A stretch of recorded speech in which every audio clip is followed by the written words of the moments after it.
ನಮಸ್ತೆ, ಸ್ವಾಗತ ಸುಸ್ವಾಗತ. ಇದು ವಿ ಪಿ ಕಿಚನ್ ಡೈರೀಸ್. ನಾನು ವಿಜಯಲಕ್ಷ್ಮಿ ಬಡಿಗೇರಿ. ನಾನಿವತ್ತು ನಮ್ಮ ಮನೆಯಲ್ಲಿ ಏನು ಅಡುಗೆ ಮಾಡಿ ತೋರಿಸ್ತಾ ಇಲ್ಲ. ಹುಬ್ಳಿಯಲ್ಲಿರೋಂತಹ ಟ್ರೈನ್ ಹೋಟೆಲು ಅಂತಲೇ ಫೇಮಸ್ ಆಗಿರೋವಂಥ ಪೃಥ್ವಿ ಪ್ಯಾರಡೈಸ್ ಅನ್ನೋ ಹೋಟ್ಲಿಗೆ ಬಂದಿದ್ದೀನಿ.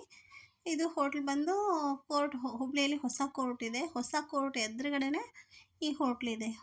ಹಾಗಾಗಿ ಈ ಕೋರ್ಟ್ ಅಲ್ಲಿ ಇಲ್ಲಿ ಹುಡುಕಬೇಕಾದ್ದೇ ಇಲ್ಲ. ಹೊಸ ಕೋರ್ಟಿಗೆ ಬಂದರೆ ಅದೇ ಎದುರುಗಡೆನೇ ಪೃಥ್ವಿ ಪ್ಯಾರಡೈಸ್ ಅನ್ನೋ ಹೋಟ್ಲು ಕಾಣಿಸುತ್ತೆ. ತುಂಬ ಚೆನ್ನಾಗಿದೆ. ಹಾಗಾಗಿ ನಾನು ಈ ಹೋಟ್ಲ್ ಬಗ್ಗೆ ಕೇಳಿದ್ದೆ, ಒಂದು ಸತಿ ಹೋಗೋಣ ಅಂತ ಬಂದೆ, ನೋಡೋಣ ಅಂತ. ಹೋಟ್ಲ್ ಮಾತ್ರ ತುಂಬ ಚೆನ್ನಾಗಿದೆ. ಒಳಗಡೆ ಬರ್ತಿದ್ದಂಗೆ ಬುದ್ಧ ಭಗವಾನ್ ಕೂತಿದ್ದಾರೆ. ಅವ್ರಿಗೊಂದು ಮನಸ್ಸು ತುಂಬಿ ನಮಸ್ಕಾರ ಮಾಡ್ತಾ ಬನ್ನಿ, ಮುಂದೆ ಹೋಗೋಣ.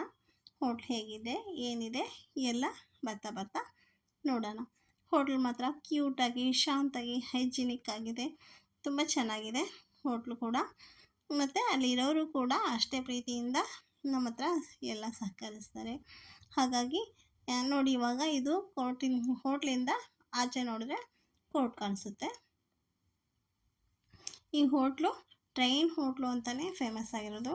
ನಾವು ಕೂಡ ಇವತ್ತು ಹೋಟ್ಲೊಳಗಡೆ ಹೋಗೋಣ. ನಮಗೆ ಏನು ಬೇಕು, ಟ್ರೈನ್ ಹೇಗೆ ಊಟ ತೊಗೊಂಬರುತ್ತೆ, ಹೇಗೆ ತೊಗೊಂಡೋಗುತ್ತೆ ಅನ್ನೋದು ಕೂಡ ನೋಡೋಣ. ಇದು ಬಂದು ಈ ಟೇಬಲ್ ಮೇಲೆ ಟ್ರೈನ್ ಪಟ್ರಿ ಇದೆ ನೋಡಿ. ಈ ಪಟ್ರಿಯಿಂದ ಟ್ರೈನ್ ಹೋಗುತ್ತೆ ಬರುತ್ತೆ. ಇದು ಟೇಬಲ್ ಮೇಲೆ ಒಂದೊಂದು ಊರು ಅಂತ ಹಾಕಿದ್ದಾರೆ. ನಾನು ಕೂತಿರೋ ಟೇಬಲ್ಲು ಕೋಲ್ಕತ್ತಾ ಅಂತ ಇತ್ತು, ಒಂದು ಚೆನ್ನೈ ಅಂತ, ಒಂದು ಬೆಂಗಳೂರು ಅಂತ, ಹೀಗೆ ಒಂದೊಂದು ಊರು ಹಾಕಿದ್ದಾರೆ. ನಾವು ಎಲ್ಲಿ ಕೂತಿದ್ವೋ ಅಲ್ಲಿ ತಗೊಂಡು ಬಂದು ನಮಗೆ ಊಟನ ಕೊಟ್ಬಿಟ್ಟು ಮತ್ತೆ ಹೋಗುತ್ತೆ ಅದು ಗುಹೆ ಒಳಗಡೆ. ಆ ಥರ ಮಕ್ಕಳಿಗಂತೂ ತುಂಬ ಇಷ್ಟ ಆಗುತ್ತೆ. ಟ್ರೈನ್ ಊಟ ತೊಗೊಬಂದು ಕೊಡ್ತು ಅಂತ ಒಂಥರ ಹೊಸದಲ್ವ, ಮಕ್ಕಳು ತುಂಬ ಇಷ್ಟಪಡ್ತಾರೆ. ಆಮೇಲೆ ನಾವು ಇಷ್ಟಪಡೋದು ಅಂದರೆ ಟ್ರೈನು ಚೆನ್ನಾಗಿದೆ, ಊಟನೂ ಅಷ್ಟೇ, ತಿಂಡಿ ಊಟ ಎಲ್ಲ ತುಂಬ ಚೆನ್ನಾಗಿದೆ. ಇವಾಗ ನೋಡೋಣ, ಇವಾಗ ಹೋಟ್ಲಲ್ಲಿ ಟ್ರೈನ್ ಹೇಗೆ ತೊಗೊಬರುತ್ತೆ ಹೇಗಿಲ್ಲ ಅಂತ. ಮತ್ತು ವಿ ಪಿ ಕಿಚನ್ ಡೈರೀಸ್ ಯಾರೆಲ್ಲ ಸಬ್ಸ್ಕ್ರೈಬ್ ಮಾಡಿಲ್ಲ ಅವ್ರು ಮರೀದೇನೆ ಸಬ್ಸ್ಕ್ರೈಬ್ ಮಾಡ್ಕೊಳ್ಳಿ.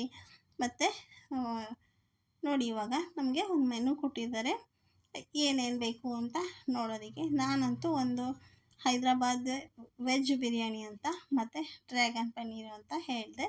ಈ ಥರ ಟ್ರೈನು ಬರುತ್ತೆ, ಹಿಂದ್ಗಡೆಯಿಂದ ತಿಂಡಿ ತೊಗೊಂಡು ಬರುತ್ತೆ, ನಮಗೆಲ್ಲ ಕೊಟ್ಬಿಟ್ಟು ಮತ್ತೆ ಟ್ರೈನ್ ಅದೇ ಥರ ವಾಪಸ್ ಹೋಗ್ಬಿಡುತ್ತೆ. ನಾನು ಡ್ರ್ಯಾಗನ್ ಪನ್ನೀರ್ ಅಂದ ತಕ್ಷಣ ಅವ್ರು ಹೇಳಿದ್ರು ಸ್ವಲ್ಪ ಖಾರ ಇದೆ, ಸ್ವಲ್ಪ ಜಾಸ್ತಿ ಖಾರ ಇದೆ, ತಿಂತೀರಾ ಅಂತ. ಸ್ವೀಟ್ ಇದೆ ಅಂದರೆ ತಿಂತಾ ಇರಲಿಲ್ಲ ನಾನು. ಖಾರ ಇದೆ ಅಂದಿದ್ದಕ್ಕೆ ಸರಿ ಪರವಾಗಿಲ್ಲ ಕೊಡ್ರಿ ಅಂತ ಹೇಳಿದೆ. ನಮಗೆ ಹೈದ್ರಾಬಾದ್ ಇದು ಪನ್ನೀರ್ ಬಂತು, ಡ್ರ್ಯಾಗನ್ ಪನ್ನೀರು. ತುಂಬ ಸಾಫ್ಟಾಗಿ, ಸ್ಮೂತಾಗಿ, ಖಾರವಾಗಿ ತುಂಬ ಚೆನ್ನಾಗಿದೆ. ಅದನ್ನ ಬಾಯಿಗೆ ಹಾಕೊಂಡ ತಕ್ಷಣ ಸ್ವಲ್ಪ ಖಾರ ಅನ್ನಿಸ್ತು, ಆದರೆ ಸಖತ್ತಾಗಿದೆ. ಮೊನ್ನೆ ಹೋಗಿ ನಾನು ಕೂಡ ಮಾಡಬೇಕು ಅನ್ನೋ ಅಷ್ಟರ ಮಟ್ಟಿಗೆ ತುಂಬ ಚೆನ್ನಾಗಿದೆ. ನನಗೆ ತುಂಬ ಇಷ್ಟ ಆಯಿತು. ನಾನದು ಪನ್ನೀರ್ ತಿನ್ನೋ ಅಷ್ಟೊತ್ತಿಗೆ, ಡ್ರ್ಯಾಗನ್ ಪನ್ನೀರ್ ತಿನ್ನೋ ಅಷ್ಟೊತ್ತಿಗೆ ಮತ್ತು ವೆಜ್ ಹೈದ್ರಾಬಾದಿ ಬಿರಿಯಾನಿ ಅದು ಕೂಡ ಬಂತು, ಟ್ರೈನ್ ತಗೊಂಡು ಬಂತು. ಬಿರಿಯಾನಿ ಮತ್ತು ರಾಯ್ತ, ನಿಂಬೆಹಣ್ಣು, ಈರುಳ್ಳಿ ಎಲ್ಲ ಕೊಟ್ಟರು ಅದ್ರ ಜೊತೆಗೆ. ಅದು ಕೂಡ ಹೇಗಿರುತ್ತೆ ಅಂತ ಇವಾಗ ಟೇಸ್ಟ್ ಮಾಡೋಣ. ಪನ್ನೀರಂತೂ ಸಖತ್ತು ಸ್ಪೈಸಿಯಾಗಿ ಸೂಪರಾಗಿ ಚೆನ್ನಾಗಿತ್ತು. ಇದು ಹೇಗಿದೆ ಅಂತಂದರೆ, ಇದು ಕೂಡ ಚೆನ್ನಾಗಿದೆ, ಆದರೆ ಸ್ವಲ್ಪ ಖಾರ ಇಲ್ಲ. ಇದು ಮೈಲ್ಡಾಗಿದೆ, ತುಂಬ ಸ್ಪೈಸಿಯಾಗಿಲ್ಲ. ಟೇಸ್ಟಾಗಿದೆ, ಆದರೆ ಖಾರ ಆಗಿಲ್ಲ, ಸ್ವಲ್ಪ ಮೈಲ್ಡಾಗಿದೆ.